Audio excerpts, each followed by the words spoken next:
मेरे सभी प्रिय श्रोताओं को राधे कृष्णा स्वागत है।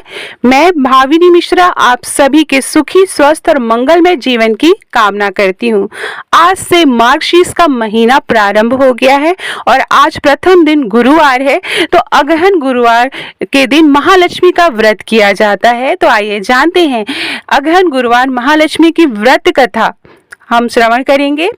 अगहन मास में प्रत्येक गुरुवार को महालक्ष्मी जी के बड़े विधि विधान से पूजा कर उन्हें प्रसन्न किया जाता है। घर में महिलाएं दिन भर व्रत धारण करती हैं और कथा सुनकर मां लक्ष्मी को याद करती हैं।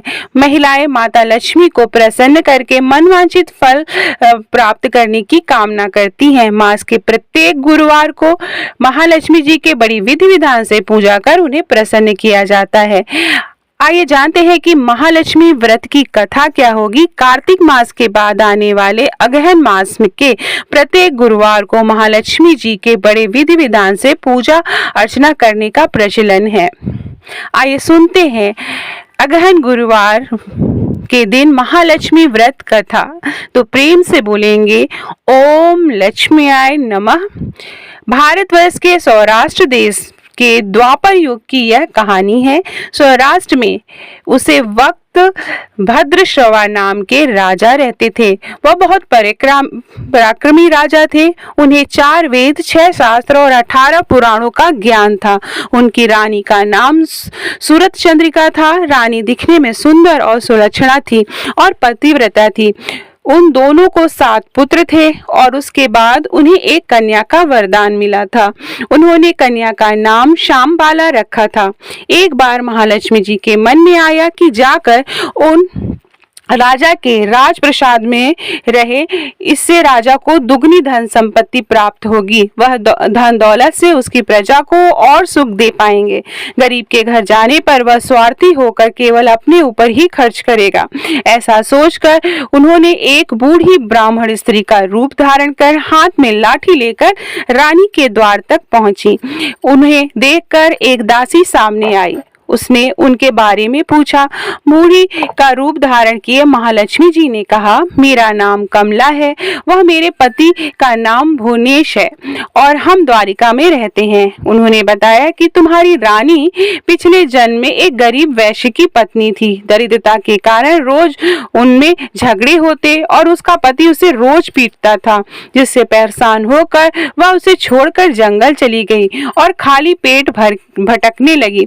उसकी दुर्दशा पर मुझे दया आई, तब मैंने उसे सुख संपत्ति देने वाली श्री महालक्ष्मी जी की कथा सुनाई और मेरे कहने पर उसने उनका व्रत किया, जिससे देवी ने प्रसन्न होकर उसे गरीबी दूर होने का आशीर्वाद दिया, जिस कारण उसका घर दौलत व संपत्ति से भर गया और बाद में पति पत्नी परलोक सुधारे। श्री महालक्ष्मी जी का व्रत करने के कारण वे दोनों महालक्ष्मी लोक में रहे। इसी कारण उनका जन्म राजघराने में हुआ, परंतु वह महालक्ष्मी जी का व्रत करना भूल गई। इसके बाद दासी ने उन्हें प्रणाम कर रानी को बताने अंदर चली गई। राज सुख में रहते हुए रानी को अपने ऐश्वर्य का बहुत घमंड था। दासी द्वारा बुढ़िया की बातें सुनकर वह क्रोधित होकर राजद्वार पर आकर बुढ़िया रूपी दूसरों को भला बुरा कहने लगी।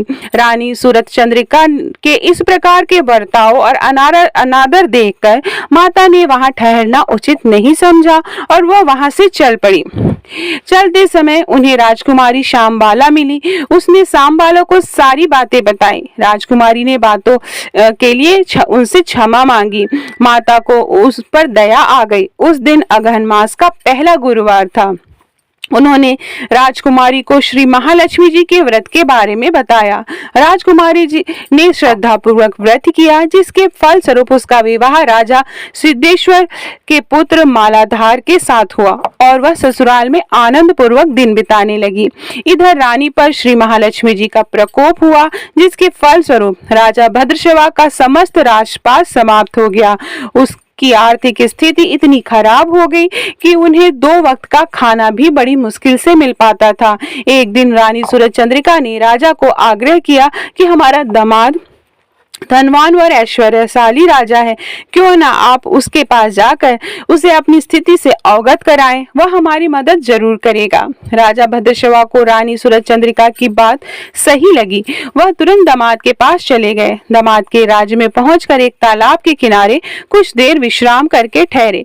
तभी तालाब के किनारे पानी लेते आते जाते दासी ने उन्हें देखकर विनम्रता से पूछा तो उन्हें ज्ञात हुआ कि वह रानी श्यामबाला के पिता हैं। वह दौड़कर रानी को सारी बात बताई। रानी ने अपने पिता का बड़े आदर सत्कार से स्वागत किया, खान पान करवाया। तब पिता ने अपनी पुत्री को स्थिति से अवगत कराया।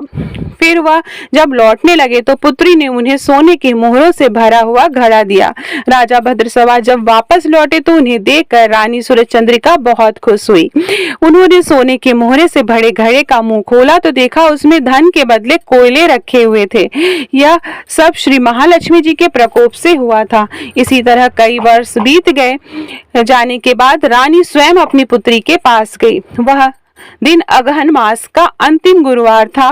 पुत्री श्यामबाला ने श्री महालक्ष्मी जी का व्रत रखा और अपनी माता सूरज चंद्रिका से भी करवाया तथा दोनों ने संपूर्ण विधि विधान से पूजा की। इसके बाद रानी सूरज चंद्रिका अपनी पुत्री के यहाँ से घर लौट आई। व्रत रखने से उसे फिर से अपना राजपाट, धन दौलत और ऐश्वर्य की प्राप्ति हुई। कुछ दिनों के उपरांत उसकी पुत्री श्यामबाला अपने माता पिता के घर आई। अपनी पुत्री को घर में देखकर रानी को पुरानी बातें याद आई कि कैसे उसने घड़े में कोयला दिया था। इसी परिणाम स्वरूप उसकी माता के घर आने पर कोई आदर सत्कार नहीं मिला, बल्कि अनादर ही हुआ। किंतु उसने इस बात का बुरा नहीं माना और अपने घर लौटते समय थोड़ा सा नमक ले लिया। घर लौटने पर उसके पति ने पूछा कि अपने मायके से क्या लाई हो। इस पर उसने जवाब दिया कि वहां का सार लाई हूँ। पति ने पूछा इस बात का क्या मतलब हुआ। श्यामबाला ने कहा थोड़ा धीरज रखें, आपको शीघ्र ही ज्ञात हो जाएगा। उस दिन श्यामबाला ने सारा भोजन बगैर नमक डाले बनाकर परोसा। पति ने खाना चखा। सारा खाना बिना नमक का था, इसलिए स्वाद नहीं आया। फिर श्यामबाला ने थोड़ा सा नमक डाला, जिससे भोजन स्वादिष्ट लगने लगा। तभी श्यामबाला ने पति से कहा यही है वह मायके से लाया हुआ सार। पति को उसकी बातें समझ में आ गई और वह हंसी खुशी भोजन करने लगे। इस तरह से जो श्रद्धा भाव से श्री महालक्ष्मी जी का व्रत रखकर पूजा करे तो उस पर माता लक्ष्मी की कृपा होती है और उसे सुख संपत्ति और शांति प्राप्त होती है तथा सभी मनोकामनाएं पूर्ण होती है। सब कुछ प्राप्त होने पर भी महालक्ष्मी जी की पूजा करना जो नहीं भूलता है उसे धन संपत्ति प्राप्त होती है। हर गुरुवार को व्रत का पाठ अवश्य करना चाहिए, जिससे महालक्ष्मी जी की कृपा भक्तों पर हमेशा बनी रहती है। तो यह थी मार्गशीर्ष अगहन गुरुवार महालक्ष्मी की व्रत कथा। आप सभी को मार्गशीर्ष माह की बहुत बहुत शुभकामनाएं। वीडियो पसंद आए तो ज़्यादा से ज़्यादा शेयर करिएगा और कमेंट बॉक्स में जय मां लक्ष्मी ज़रूर लिखिएगा। बहुत बहुत धन्यवाद और हाँ, लाइक बटन पे ज़रूर क्लिक करिएगा। धन्यवाद।